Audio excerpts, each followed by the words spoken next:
સુરતની પુણા પોલીસે બાતમીના આધારે સરદાર માર્કેટ પાસે આવેલી લોજમાં પોશ ડોડાના પાવડરનું વેચાણ કરતા લોજ સંચાલકને ઝડપી પાડ્યો છે.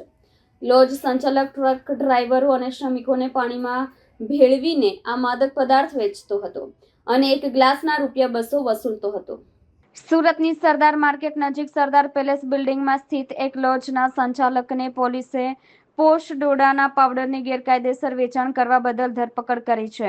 પુણા પોલીસની સર્વેલન્સ ટીમને મળેલી ખાસ માહિતીના આધારે કરવામાં આવેલી આ કાર્યવાહી દરમિયાન લોજમાંથી 1.306 કિલો પોશ ડોડાનો પાવડર, 2 મોબાઈલ ફોન અને ₹1,750 રોકડા જપ્ત કરવામાં આવ્યા છે. આ રીતે કુલ ₹28,280ની મત્તા જપ્ત કરી છે. પોલીસ પૂછતાછ દરમિયાન જાણવા મળ્યું છે કે આરોપી ખોમારામ તેના સંબંધી તારાચંદ ભાગારામ બનીવાલા પાસેથી આ માદક પદાર્થ લાવ્યો હતો.